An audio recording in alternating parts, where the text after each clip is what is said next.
Welcome, everyone, to this special episode on The Real Deal of Parenting. We have an exclusive guest with us today, Tim Ballard, who is the founder and CEO of Operation Underground Railroad, a nonprofit that fights against child sex slavery.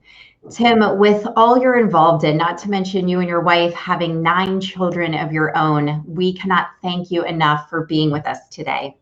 Thank you, Reagan. I'm honored to be here.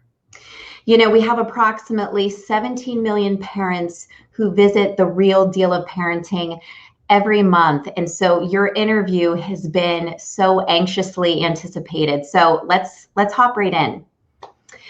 So, Tim, you worked with the CIA and then spent over a decade working as a special agent for the Department of Homeland Security, where you were deployed as an undercover operative.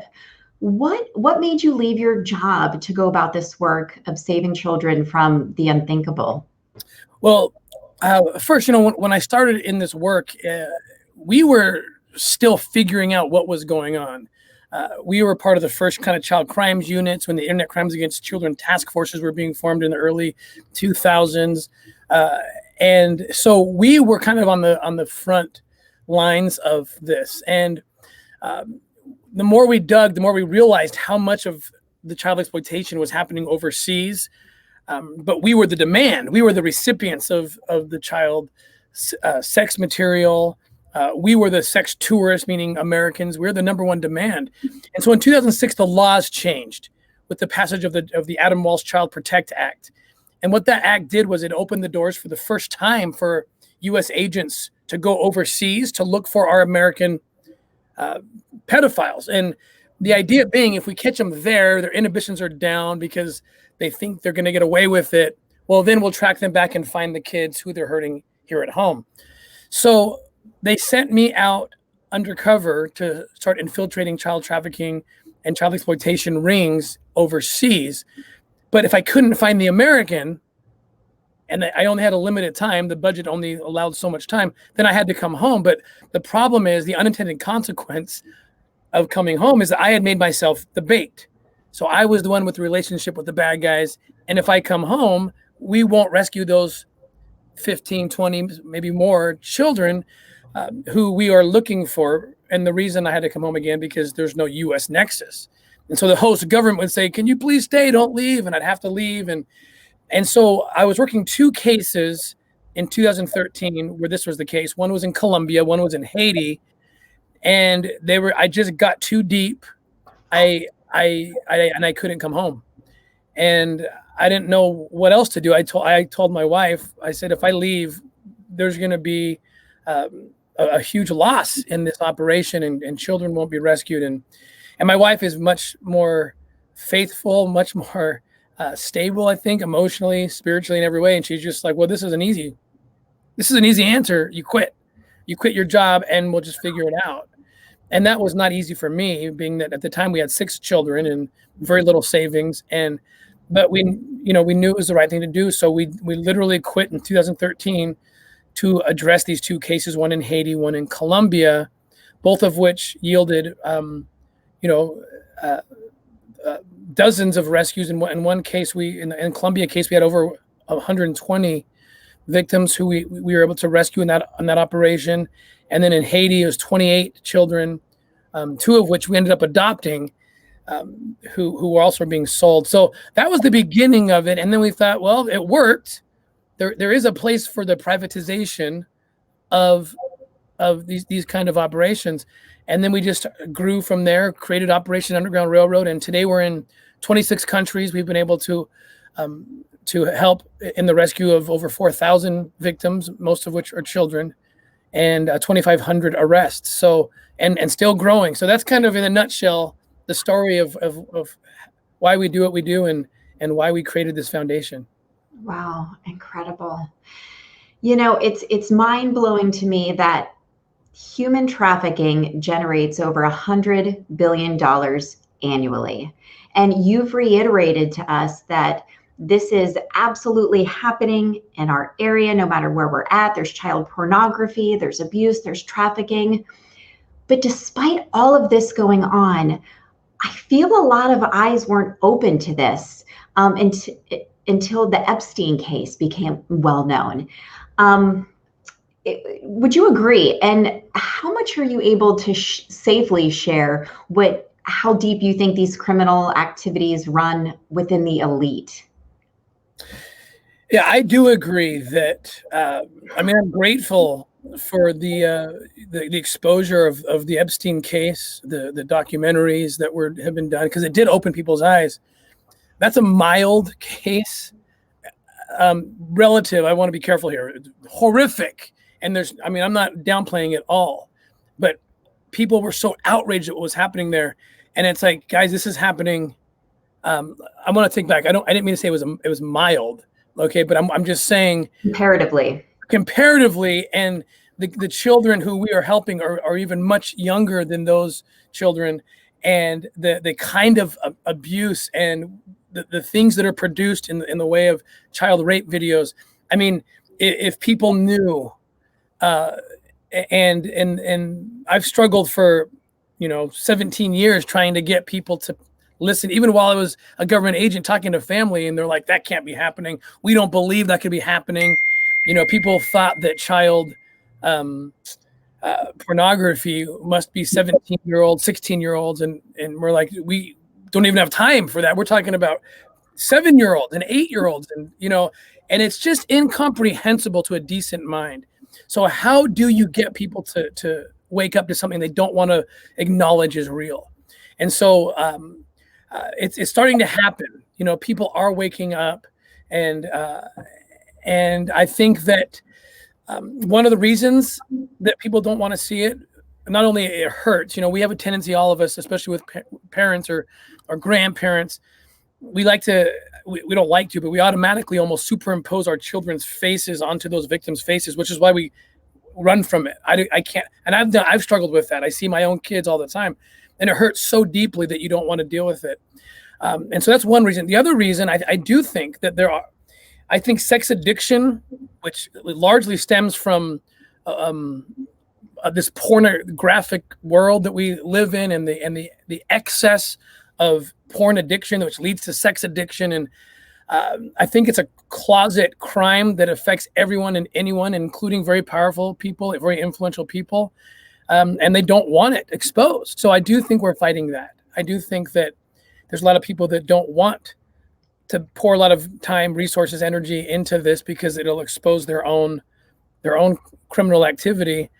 And but if the people get loud enough, and we keep doing shows like this, and the people are more powerful, the decent people, I still believe, are more powerful than all of that darkness. And the louder we get, that wave will crash down and cleanse the world of this.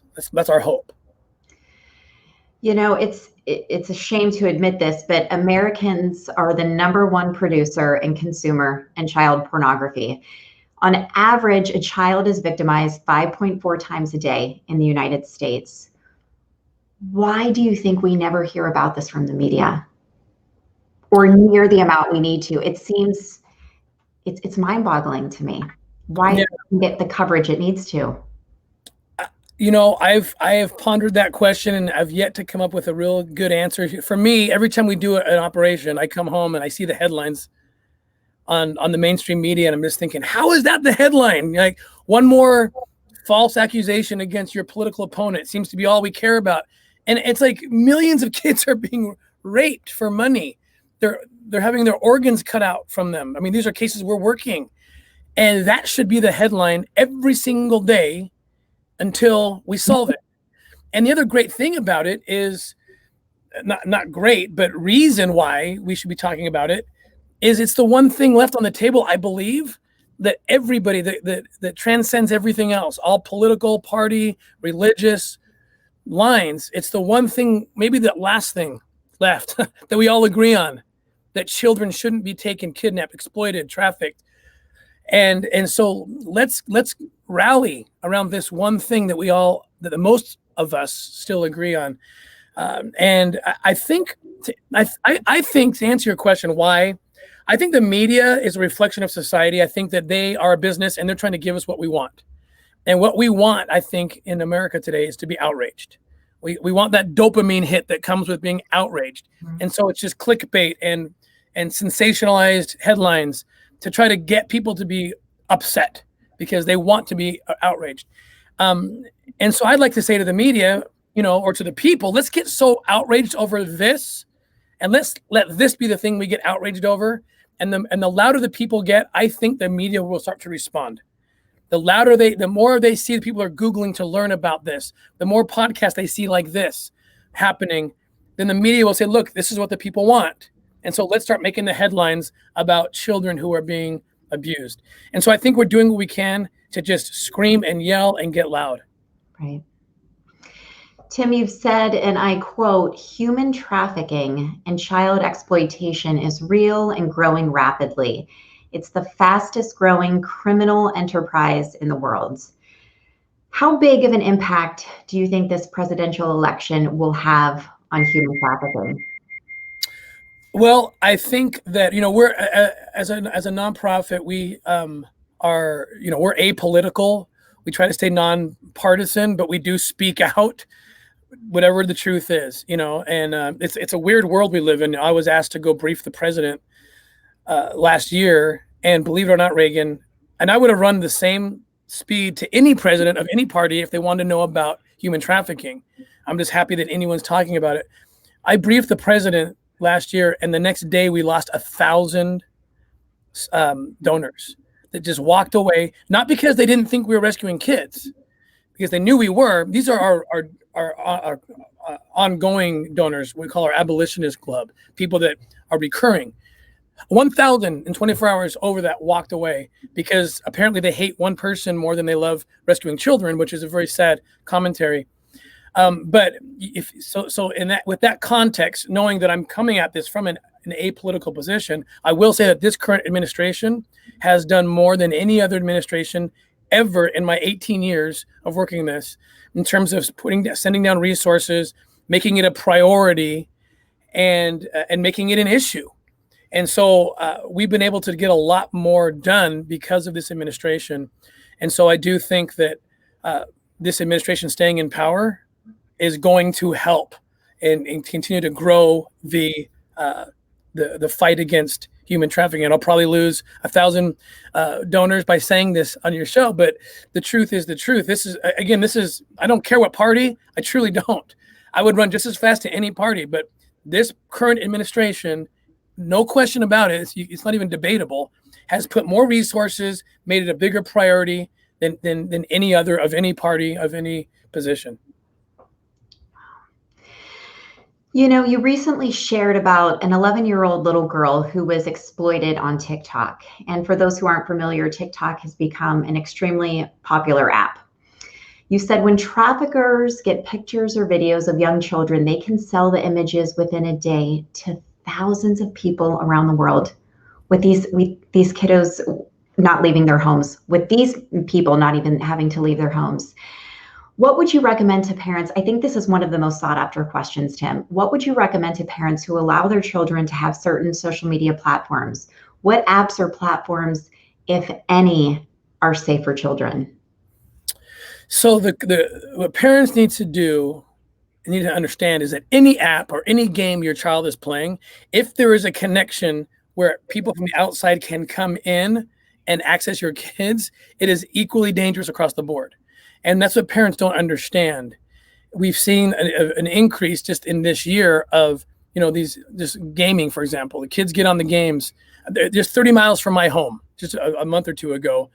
For example, there was a guy a pedophile, 42 years old. He was gaming with two little girls from Indiana, 6 years old. And the parents thought the girls were playing the computer because when we were kids, that's what we played, the computer, right? No, your kids aren't playing the computer, mom and dad. They are playing other people. And this 42-year-old guy was in there pretending to be a kid and actually got these girls to take naked pictures, 6 years old, of themselves and send to him. The Attorney General's office intervened and quashed it before it got even more serious. But every app that has that connection, every game, parents, you need to know what is on your children's iPhones, what's on their iPads, know the games, Google the games so you understand, turn off the function that allows them to game with or communicate with anybody from the outside. pedophiles know, they're experts at accessing our children, and games and apps and social media platforms are the way they're getting access to our kids. And in the United States, at least, that is the way they're doing it. You can go overseas and you can find children being sold on the beaches or in certain clubs. In the United States, the number one that I have seen, the number one mechanism is online. You know, I tell parents, I ask them, would you let your 12-year-old daughter go clubbing or bar hopping on a Friday night? Oh, are you kidding? No. Well, would you let your child have unfettered access to internet behind a closed door in your house? Well, yeah, every night. Do you know what's on the phone? Do you know what games? No, not really. Well, that is way more dangerous in my estimation than having your 12-year-old bar hop and clubbing. What are you talking? Because pedophiles are there. That's where they're looking for our kids, and they know how to access them. Wow. It's just scary. I know I have 5 children, but one of my middle kiddos, she's 8. She was playing on Roblox, what seems like just such an innocent, it's another platform. And my kids know they're not to give out their location or address. And this person, it was a 9-year-old little girl, she thought, was trying to say, hey, I think we live close. Where do you live again? And she was about to type out our address. And as I reviewed the conversation and I stopped her, it was so scary. I could absolutely tell it was an adult. Wow. Posing is a 9-year-old little girl. And my daughter's so ignorant and innocent. She's like, but no, mommy, don't worry. It's a 9-year-old little girl. They just, and we've had multiple talks about this, and she thought it was safe because it was another little girl, supposedly. So it's having to have constant access to see what's happening. So scary. Absolutely. Yep. You know, it's suffice to say 2020 has been a horrific year for many children. This year alone, the National Center for Missing and Exploited Children has experienced over a 90% increase in reports of missing and exploited children compared to the same time period in 2019. And as you shared earlier, the numbers are still rising. Tim, how do we begin to feel safe no matter where we're living, or that's just not the case for anyone right now? Yeah, it is a difficult time. The unintended consequences of closing down schools and putting kids in the home and saying, and the FBI in March warned, by the way, they knew this was coming. You put pedophiles at home, you put kids at home, mom and dad are scavenging to save their jobs and find food and whatnot. And these kids were millions and millions of kids, largely left alone to their own devices without the infrastructure that usually would help to keep them safe and structured, which is school, after school programs, sports, all these things. We didn't realize as a society how those things keep kids safe. And all of a sudden we see this chatter, we see this movement and an increase in these reports where people are seeing more. I mean, we've even seen chatter from pedophiles on the dark net. Law enforcement has reported all throughout the world during this time that they're saying things like, it's harvest time, the kids are sitting ducks right now. So then it's really that awareness that you just mentioned, that even in your own home, you're not necessarily safe. But parents can safeguard. Like I said, if parents understand, they're aware what the apps are, what the games are, what the kids are doing, that's it. The parents have to level up, especially in these times, these strange times where things happen, where our kids are accidentally exposed to even more potential danger. Piggybacking off that, people ask you all the time, what can I do in this fight to save our children, keep your own children safe? Besides starting to become educated and getting loud, as you've shared, you also have told people there is a certain documentary on Amazon Prime that they can watch and to share it with 3 people. Now, this is a 2-part question. I'd like you to share that documentary with us. And then I'd like you to also, many people have wrote us overnight, they want your opinion on the recent movie released on Netflix called Cuties, and what your take is on that. Yeah. Those two kind of go together. Great. Sure. So on Amazon, the documentary is called Operation Two Saint. It was nominated for an Emmy. It tells the story of one of our operations in Haiti. And you see this hat I'm wearing. It says "Find Gardy." It's one of the hats people can purchase that goes to fund our operations. But Gardy is the little boy I referenced earlier that in 2013, he was one of those cases that I was working as a U.S. agent, a U.S. citizen, Haitian descent, who was kidnapped from his church in Port-au-Prince. He was born in the United States. His family moved back. And this little boy was kidnapped. And we were trying to find him. And what I ended up, it wasn't a U.S. case. And so that's one of the reasons I had to quit to help find this little boy. I had made a promise to the father, his name's Gesno, that we would never stop till we found his son. And we haven't found him yet. But looking for him, believe it or not, we've found and rescued over 500 children in Haiti, including the 2 children who, like I said before, are now my children. And so Operation Toussaint talks about one of those operations and tells that story of everything we're doing in Haiti. And it's basically, it's very intense.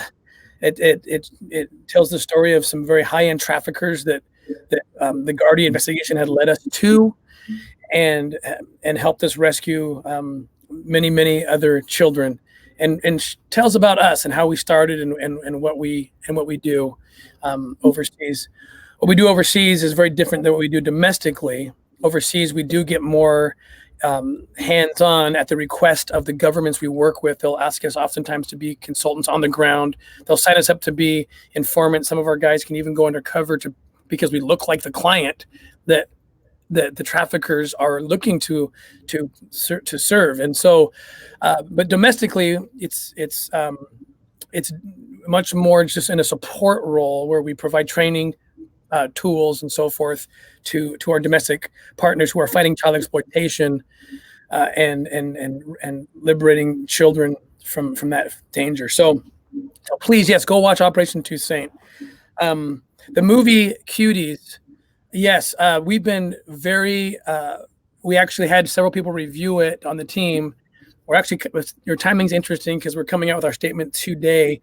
It's interesting because the director of the film, I listened very closely to the interview, said that she is seeking to actually fight the over-sexualization of children, and it's the struggle that this girl, these children feel like they're pressured. They feel pressured.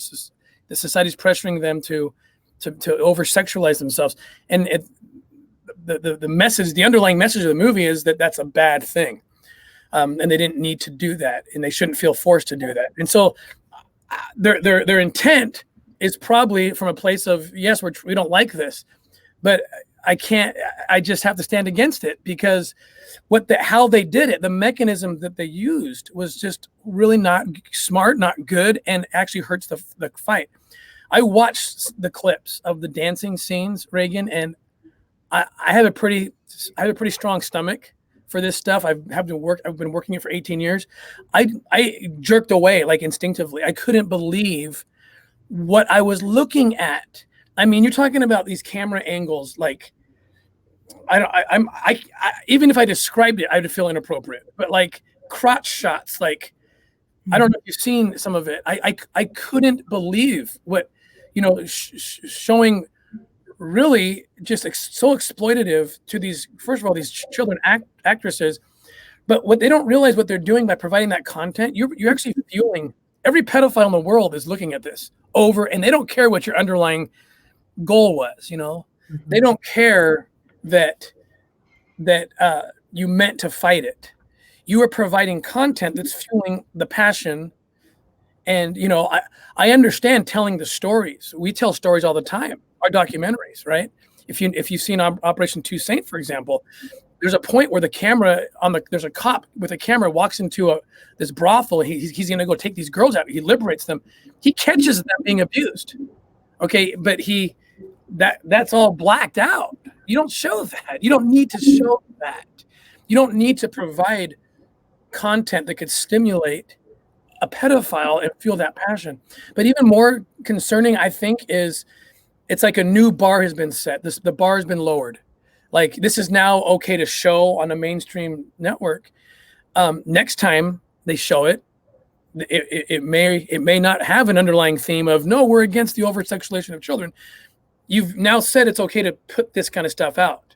that you're kind of tacitly condoning. This is okay. And it's just this, you're chipping away at societal barriers that we've put up to protect children. And so that's concerning, because I feel like we're fighting right now this thing that's happening where pedophilia is being accepted and by many groups and actually being there's an excuse for it. Like it's more like who you are, not so much a choice. It's not a crime, it's who you are. This is a dangerous place for us to be moving as a society. Our children are already vulnerable enough. And so all these things combine to kind of desensitize, normalize something that cannot be normalized. It cannot be. We need to be fighting harder against it. So that's our position on that. I couldn't agree more. As of July 14th, Operation Underground Railroad has rescued 3,800 victims and arrested 2,099 traffickers. Tell us, how do you go undercover? How do you get tips on where to send your teams to next? I can't imagine what a daunting task this is, as it's everywhere. So how do you even go about these missions and with your teams on where to start? So first and foremost, we are a tool in the hands of law enforcement throughout the world. And so we go to law enforcement partners and our survivor care partners and say, what do you need? We have an expertise. We have unique skill sets that can help you get what you need in terms of rescuing children, whether it's digital tools. We've built digital forensic laboratories, for example, in Southeast Asia and in Latin America, where they have tools they never had before, where they can go on the dark net, for example, and find where child exploitation material is being exchanged or where deals are being made. We teach them how to go undercover. Sometimes these countries will say, look, these traffickers in our country are looking to service Americans or Westerners. Will you please go undercover? And we have former law enforcement who are experts in this, and they go and they'll pose and learn what they need to learn to find those children. Like I was saying, and domestically we don't do that because we don't need to do that. We provide tools and training. One of the tools we provide domestically are canine units, believe it or not. People have heard of drug sniffing dogs and bomb sniffing dogs, but these are digital media sniffing dogs. So on a warrant where you're looking for child exploitation material, child pornography, these pedophiles have now learned how to hide their material in the smallest little thumb drive. They can hide in the carpet or in the curtain, and a human will never find it. But on that chip exists evidence of where that child is that they've abused or someone's abused. It may be the only hope that this child gets rescued if someone finds this. So we have trained canine units that will go in on the search warrant and sniff out the tiniest piece of digital media, and that rescues children. So we're trying to work so that every law enforcement jurisdiction in the United States has access to a canine unit. Also mobile labs. We build these mobile labs where they can do the digital forensic analysis on site, and they don't have to, otherwise they have to take it, and sometimes it's a 6-month backlog to some lab to get the computers digitally downloaded and analyzed. And the problem is, until you get that done, you can't arrest the guy, because then the clock starts and the speedy trial clause activates and you can't get done fast enough. So you just have to walk away from the house of a guy is abusing children or would at any moment. And so with these mobile labs, it allows law enforcement to download, analyze, and they can arrest the guy immediately because they have the evidence on lock before they even finish interrogating him and searching his house. So these are the tools we're bringing to America and supporting our law enforcement in their fight to protect our children. Wow, incredible. I also want to bring up and commend you. You are a best-selling author of 6 books. Now, if you had to choose one of those that would be most pertinent for people to read right now, what would you suggest? I would suggest my book, Slave Stealers. It's the story of how Operation Underground Railroad was born, focusing on this little boy, Gardy, and who my heroes were that inspired me. When I started this work in the early 2000s, we were really developing a lot of the curriculum at that time. Homeland Security, in my mind, still leads the way and always has. But back in those days, we were still trying to figure out and get our hands around this problem. I remember going to undercover school and having to play the role. They're trying to teach me how to be a pedophile, if you can imagine this, trying to be a purveyor of child sex, a sex tourist. And we were having a hard time figuring out, what does this look like? You know, how do we conquer this? And with the lack of a lot of curriculum on the matter, I turned to the last time I knew that slavery existed in this world, because it is slavery. It's a modern day form of it. And it's different enough that you know, they're not they're synonymous, but there's things you can learn from that transatlantic slave trade. And my hero, who I learned about, who rescued her own children and others, was a woman named Harriet Jacobs. I also love Harriet Tubman, who is more prominent, but Harriet Jacobs is this woman who was a slave in Edenton, North Carolina, rescued herself and her children in the most amazing operation. We've literally learned things like even tactics that we can emulate, how they use the media to conquer the problem, and politicians. And there's so much to learn. And Harriet Jacobs, this 19th century former slave, is my hero.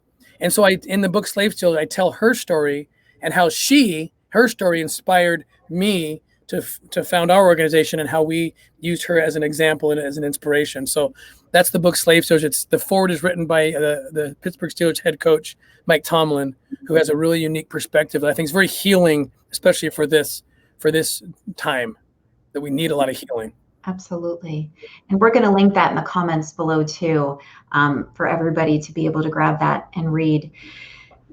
As we bring this to a close, with the millions of parents and grandparents and aunts and uncles and child care providers who are going to be watching this, what would you say to them that you feel is the most they're misinformed about, or they're least educated on, the biggest misconception out there right now? I think the biggest misconception is still what it's been for decades, which is this isn't that big of a deal. There can't be that many sick, twisted men who want to sexually interact with a child. I'm talking prepubescent children, right? And it's hard to grasp, and they don't want to grasp it because it hurts too much to think about. And so my plea to people, my ask to people is engage it, learn that it's real.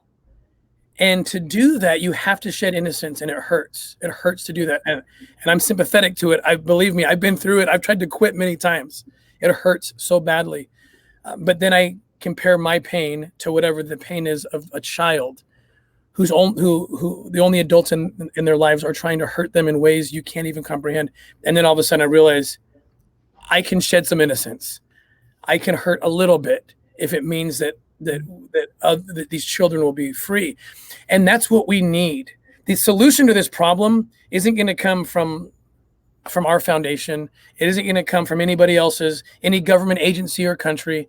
It's going to come when millions and millions rise up and say, we're not going to stand for this anymore. That's what moves governments and creates the programs, creates the cultural awareness where we end it. And that's how slavery in the 19th century was ended, by the way. It wasn't the government. I love Abraham Lincoln. It wasn't even Abraham Lincoln. Even he admitted when he met the abolitionists, he said, so you're the ones who started this war, not me. And it's the people getting loud for these kids, and that will move the needle. And so I would ask anyone watching this, don't run away from it. Don't turn off the podcast. Engage it. Watch it twice. Go and learn more about it. Watch the documentaries that are out there. There's many organizations that are doing amazing work, and it doesn't have to be ours, any of them. But find one or two and follow, support, and that's how we're going to end this. And so with that being said, and we'll also link it below in the comments, your particular organization, Operation Underground Railroad, if people, besides getting loud, besides sharing this, for them to help in any way, they can donate right off your site. Right. If you go to ourrescue.org, it's the link that you'll put, and you can donate there. You can also go to our page that says join the fight. We give you lots of other ways you can get involved. hosting events, or signing up to be one of our vetted volunteers. We have 40,000 people who have taken a test, subjected themselves to background checks, and we can actually find things that are, you even get your hands dirty, get more involved, and serve in utilizing your own personal skill sets. So people can do that as well. Wonderful. Well, please check the comments below. We'll be sure to link those. Tim, I can't thank you enough for being here with us today. Those of you watching, please share this video. Please follow Tim and his work, everything he's created. But the first part in this process is simply becoming educated, and that's what Tim is here doing with us today. So on behalf of millions, Tim, thank you for your work to save our children. Thank you, Reagan. Really appreciate your support. Thank you. Take care, Tim. Okay, bye-bye. Thanks.